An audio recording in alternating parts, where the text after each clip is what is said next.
What if I told you that your daily coffee habit isn't just a personal choice? What if it's the result of a centuries-old conspiracy, a story of smugglers, spies, and a global power struggle that has been deliberately erased from history? The comforting cup of joe you're holding might just be the biggest marketing trick ever pulled. It all starts not with coffee, but with tea. In the 17th and 18th centuries, tea wasn't just a beverage. It was liquid gold, the ultimate status symbol, and the fuel of the British Empire. The British East India Company held a complete monopoly, importing vast quantities from China and selling it at outrageous prices. Everyone from the richest aristocrat to the poorest laborer was hooked. This created a massive black market. Smugglers, often portrayed as romantic heroes, became the people's champions. They operated vast, sophisticated networks, sneaking in cheaper tea from the Netherlands and France. Their ships, faster and stealthier than the official vessels, would meet in the dead of night, transferring their illicit cargo to smaller boats that disappeared into hidden coves and secret tunnels along the British coastline. These weren't small-time crooks.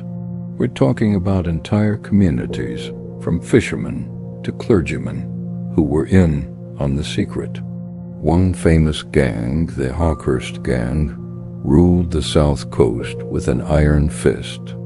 They were so powerful, they once rode armed through a town in broad daylight, daring anyone to challenge them. For a time, it's estimated that more tea was smuggled into Britain than was legally imported. The government was losing a fortune in taxes, and its authority was being openly mocked. They tried everything to stop it. They deployed warships, hung smugglers, and built a network of customs houses. But the smuggling trade was just too popular and too profitable. The public saw the smugglers as allies against an oppressive government and a greedy corporation. The fight for cheap tea was a fight for freedom. Then, a brilliant and ruthless politician named William Pitt the Younger came up with a masterstroke. In 1784, he passed the Commutation Act. It was a simple, yet devastatingly effective plan. He slashed the tax on tea from a crippling 119% down to just 12.5%. Overnight, the price of legal tea plummeted. Suddenly, smuggling tea was no longer worth the risk. The vast criminal empires that had been built on illegal tea collapsed almost instantly. Pitt had won, but this victory created a new, unexpected problem. The British East India Company was now selling massive amounts of legal tea, but they were buying it all from one place, China. China, at the time, was a self-sufficient powerhouse. They had everything they needed and were not interested in British goods. They would only accept one thing in payment for their tea: silver. This created a massive trade deficit. Silver was pouring out of Britain and into China, threatening to bankrupt the empire. Something had to be done. The British needed a new product, a commodity they could control, grow in their own colonies, and sell to the world. They looked to their expanding territories in the Caribbean, South America, and Africa. And there they found their answer: a bitter, dark bean that was relatively easy to cultivate: coffee. But how do you convince a nation of devoted tea drinkers to switch? You launch one of the most ambitious and subtle marketing campaigns in history. Coffee was promoted as the drink of the modern man, the fuel for intellectuals, businessmen, and revolutionaries. Coffee houses, unlike the refined tea rooms, became centers of commerce, political debate, and innovation. Lloyd's of London, the world's most famous insurance market, started in a coffee house. Writers and thinkers were subtly encouraged to praise coffee's virtues. It was said to sharpen the mind, foster creativity, and keep you alert. Tea, on the other hand, was slowly and deliberately rebranded.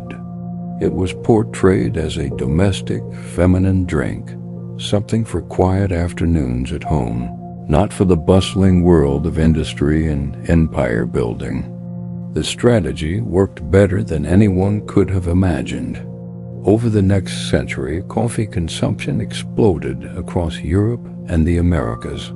The British established vast coffee plantations in their colonies, often using slave labor, to meet the skyrocketing demand.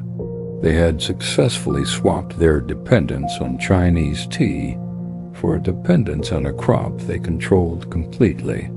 Think about it. The Boston Tea Party, a pivotal moment in American history, wasn't just about no taxation without representation. It was a flashpoint in this global economic war. The colonists were rejecting the monopolistic control of the British East India Company, which was trying to dump its surplus tea on them.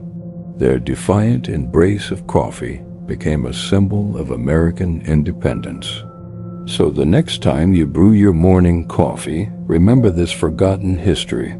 You're not just making a drink.